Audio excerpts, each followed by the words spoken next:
इस फ्री की चीज़ से अपराजिता के पौधे में इतने फूल आएंगे कि पूरा अपराजिता का पौधा फूलों से भर जाएगा। तो ये कौन सी खाद है, इसे अपराजिता में कैसे देना है और इससे अपराजिता के पौधे में क्या क्या फ़ायदे होंगे, वो सभी आज मैं आपको वीडियो में बताने वाली हूँ। तो चलिए फिर वीडियो को स्टार्ट करते हैं। हेलो एवरीवन, कैसे हैं आप सब लोग। लव फॉर गार्डनिंग में आप लोगों का बहुत बहुत स्वागत है। अपराजिता के पौधे की ग्रोथ के लिए यहाँ पे हमें 3 चीज़ों का विशेष ध्यान रखना है। नंबर 1, अपराजिता को कम से कम 5 से 6 घंटे की डायरेक्ट सनलाइट चाहिए। नंबर 2, उसको थोड़ा सा पोटेशियम रिच फर्टिलाइज़र ज़्यादा देना होता है। अगर आप खाली वर्मी कंपोस्ट देंगे ना तो उससे क्या होगा कि ग्रोथ तो बहुत अच्छी होगी पर फूल बहुत कम मात्रा में आएंगे। तो अपराजिता को थोड़ा सा ज़्यादा खाद देनी पड़ती है फूलों को लाने के लिए। तो जब आप उसको केयर कर रहे हैं और उसको खाद दे रहे हैं तो उसका पूरा तरीका, पूरा प्रोसेस आज मैं आपको बताऊंगी, तो बने रहिएगा। सबसे पहले क्या करना है कि मिट्टी की हल्की सी गुड़ाई कर लीजिए। ये काम आपको 15 दिन पहले करना है। फिर इसको करने के बाद 15 दिन बाद एक खाद और देनी है। वो कौन सी है वो भी मैं आपको बताऊंगी। तो सबसे पहले हमें क्या करना है कि मिट्टी की हल्की सी गुड़ाई कर लेनी है और गुड़ाई करने के बाद जो ऊपरी लेयर है उसको थोड़ा सा, अगर सूखी है मिट्टी तो कोई बात नहीं, लेकिन अगर मिट्टी गीली है तो थोड़ा सा सूखने के लिए छोड़ दें। ये एक तरीका होता है किसी भी प्लांट को खाद देने का। बहुत ड्राई नहीं करनी चाहिए मिट्टी की, एकदम ड्राई हो, लेकिन अगर हल्की सी नमी मिट्टी में है तो फिर आप खाद दे सकते हैं। एकदम सूखी मिट्टी में भी खाद नहीं देना चाहिए।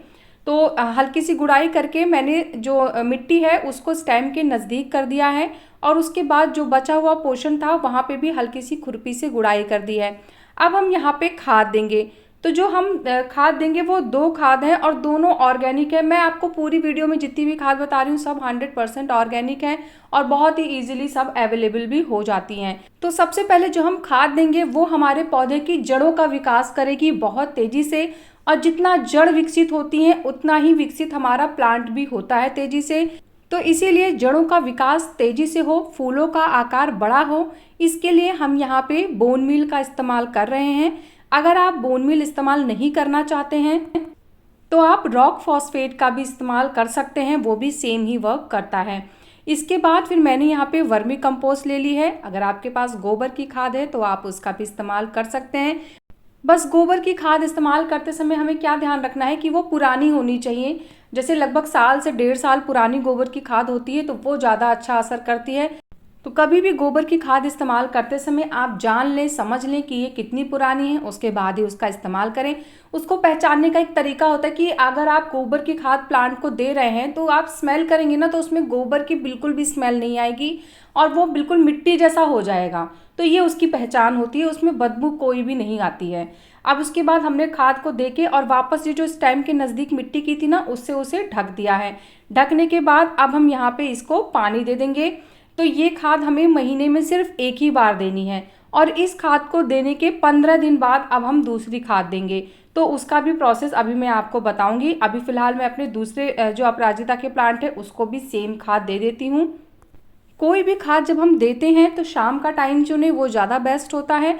और खाद देने के बाद मिट्टी में पानी ज़रूर डाल दें, इससे खाद जल्दी डिकम्पोज होती है। तो ये हो गया हमारा एक प्रोसेस। इससे हमारे जो अपराजिता की जड़ें हैं वो विकसित होंगी, उनके पत्ते बहुत ग्रीन होंगे और मल्टीपल ब्रांचेज आएंगी।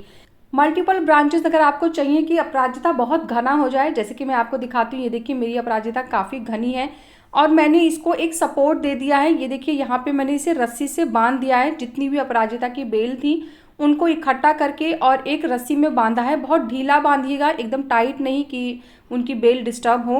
और उसके बाद ये जो आप जाल देख रहे हैं ना, इन पे मैं इन्हें फैला दूंगी। और ये जो ब्लू वाली अपराजिता है सेम इसके साथ भी मैंने यही किया है। इसको भी सारी जितनी भी बेल थी उनको मैंने इकट्ठा कर लिया है और इकट्ठा करने के बाद मैंने इसको भी एक पॉइंट पे रस्सी से बांध दिया है। और रस्सी से बांधने के बाद ये देखिए यहाँ पे बांधा है और इसके बाद मैंने इसको वापस से इसी जाल पे चढ़ा दिया है। अब इससे क्या होगा ना कि ये पूरे जाल को अच्छे से कवर करेंगी और फैलेंगी और जब फूल खिलेंगे तो बहुत ही खूबसूरत लगेगा। और अगर आप चाहें तो इसको ना कटिंग भी कर सकते हैं। जितना आप इसे कट करेंगे उतनी मल्टीपल ब्रांचेस होंगी तो फिर प्लांट और ज़्यादा बुशी हो जाएगा। ये देखिए मैंने सीड से ग्रो किए थे अपराजिता और 2 ग्रोथ हो गई है, निकल गई हैं। 3 सीड लगाए थे जिसमें से 2 सीड निकल के और छोटी छोटी सी प्लांट बन गई हैं। और हाँ, एक चीज़ मैं आपको और बताती हूँ, जो अपराजिता का प्लांट होता है ना, वो सीड से बहुत ही इजीली ग्रो हो जाता है। तो अगर आपने नहीं देखी है वो वीडियो, मैं आई बटन पे लिंक लगा दूंगी, तो आप देखिएगा। इसको मैंने जब सीड में लगाया था, बहुत ही इजी टू ग्रो प्लांट है, बहुत ही आसानी से सीड भी लग जाती है, प्लांट की ग्रोथ भी हो जाती है। बस फूल पाने के लिए आपको क्या करना है वो मैं आपको अभी बता देती हूँ। ये देखिए आप, मैंने इसकी, जब ये छोटा सा ही था, मैंने इसकी कटिंग कर दी थी, और कटिंग करने के बाद मल्टीपल ब्रांचेज इसमें आई हैं। आप नीचे से ही देखिए कितनी सारी ब्रांचेज इसमें आनी शुरू हो गई हैं। तो समय समय पे जो पिंचिंग होती है, कटिंग प्रूनिंग होती है, अगर आप वो फॉलो करते रहेंगे तो फिर बहुत ही बूशी, बहुत ही घना हो जाएगा। ये देखिए दूसरा अपराजिता का प्लांट है ये। मेरे पास 3 अपराजिता हैं, एक तो जो ब्लू वाली है, हाइब्रिड है, और एक ब्लू देसी वाली है, और एक वाइट वाली है। ये देखिए ये, तो मेरे पास 3 अपराजिता हैं, और तीनों में इस समय बहुत ज़्यादा फ्लावरिंग आ रही है, ग्रोथ भी बहुत तेज़ी से हो रही है। तो ये देखिए, ये इस तरीके से सीड इसके निकलते हैं, और इन्हीं सीड से अगर आप चाहें तो इसको ग्रो कर सकते हैं। वाइट वाली अपराजिता में फूल भी बहुत आते हैं, सीड भी बहुत निकलती है। मैं आपको दिखाती हूँ कि इस तरीके से इसमें सीड कैसे डेवलप होती हैं। तो क्या करना है, जैसे फूल सूख जाएं तो उनको हटा दीजिए, नहीं तो ये सीड बनाना शुरू कर देती हैं, और जब ये सीड बनाती हैं तो एनर्जी ज़्यादा लेती हैं, फिर फूल कम आते हैं, क्योंकि सीड बनाने में बहुत एनर्जी लगती है प्लांट को। और ऐसे में अगर आप सीड को ग्रो करने देंगे तो फूल अपने आप ही कम आएंगे। ये देखिए इस तरीके से जब फूल सूख जाता है तो नीचे से सीड निकलनी शुरू हो जाती है। तो अगर आप समय पे ही सूखे फूल हटा देंगे तो ये प्रोसेस नहीं हो पाएगा, और प्लांट अपनी एनर्जी फूल को उगाने में लगाना शुरू कर देगा। तो धूप की बात हो गई है, कटिंग प्रूनिंग की बात हो गई है, पानी आपको इसे देना होगा दिन भर में एक बार, खूब भरपूर मात्रा में इसको अच्छे से पानी दे दीजिए। मैं मोस्टली शाम को देती हूँ। जैसे अगर आप शाम को पानी देते हैं किसी भी प्लांट को, तो क्या होता है कि वो पानी देर तक मिट्टी में रहता है, जड़ें उसको एब्जॉर्ब करती हैं धीरे धीरे। और वही अगर आप सुबह पानी दे देते हैं तो धूप निकलते ही पानी बहुत जल्दी सूख जाता है और मिट्टी ड्राई हो जाती है, तो जड़ों को ज़्यादा टाइम पानी नहीं मिल पाता है। तो इसीलिए शाम का टाइम बहुत अच्छा होता है, एकदम अंधेरा ना हो, शाम का टाइम हो, तो उस समय अगर आप प्लांट्स को पानी देते हैं तो वो पानी ज़्यादा फायदेमंद होता है प्लांट्स के लिए, और देर तक मिट्टी में टिकता भी है। सॉगी नहीं करना है, जब पानी दूसरी बार तभी दे जब ऊपरी लेयर हल्की सी ड्राई दिखे आपको। ऐसा नहीं करना है कि मतलब पानी देते जा रहे हैं देते जा रहे हैं, मिट्टी गीली हो रही है, तो फिर ऐसे में फंगस लग सकता है, तो फिर प्लांट की ग्रोथ भी खराब हो जाएगी, और फूल तो भूल ही जाइए बिल्कुल। तो 15 दिन बाद अब हमें दूसरी खाद कौन सी देनी है। जैसे पहले हमने वर्मी कंपोस्ट और बोन मील दिया है, उसके ठीक 15 दिन बाद अब हम दूसरी खाद देंगे। तो उससे क्या होगा, फूल बहुत ज़्यादा आएंगे। पहले तो ग्रोथ हो जाएगी उस खाद से, वर्मी कंपोस्ट और बोन मील से। अब इस खाद से फ्लावरिंग बहुत ज़्यादा मात्रा में आएगी। तो इसके लिए हमें क्या करना है, हमें लेने हैं प्याज के छिलके। तो ये वो छिलके हैं जो सिर्फ ऊपर होते हैं, जिनको आसानी से हाथ से आप छुड़ा लेते हैं। जो चाकू से काटने के बाद और ऊपरी वाली जो एक मोटी लेयर होती है प्याज की, वो नहीं लेनी है। हमें सिर्फ ये वाले छिलके लेने हैं जो इजीली निकल जाते हैं बिना चाकू, बिना किसी औजार की मदद से। तो इन छिलकों को अब हम इकट्ठा कर लेंगे। तो यहाँ पे लगभग 1 कटोरी मैंने प्याज के छिलके लिए हैं। अब ये कितने प्याज के छिलके हैं वो तो मैं नहीं बता सकती, लेकिन आप अंदाजे से 1 कटोरी छिलके ले लीजिए, उतने पर्याप्त होंगे।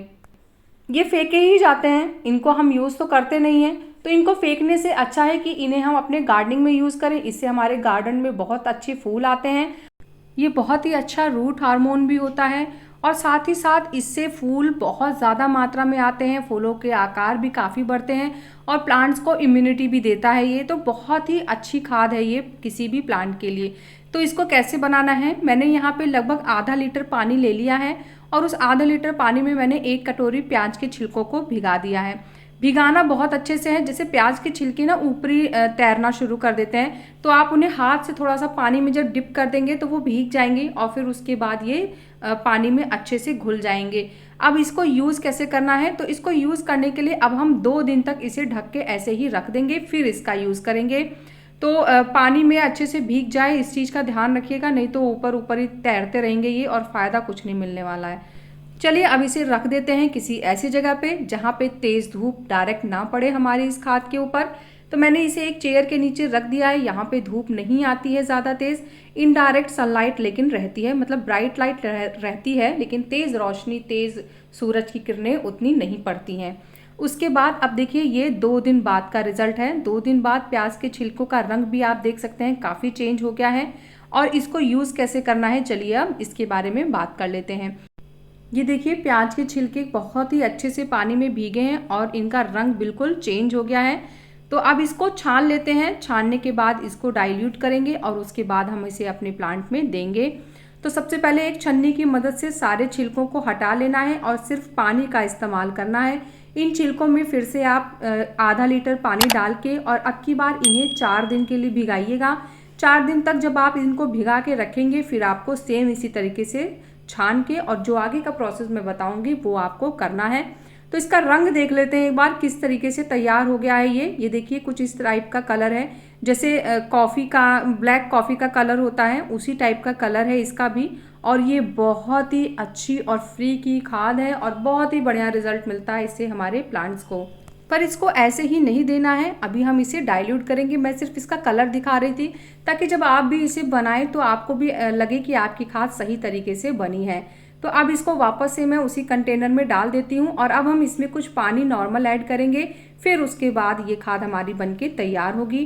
तो इसके लिए मैंने यहाँ पे जितना ही हमारा खाद बनके तैयार हुआ है ना, खाद वाला जो पानी है उतना ही हमें इसमें नॉर्मल पानी को मिक्स कर देना है।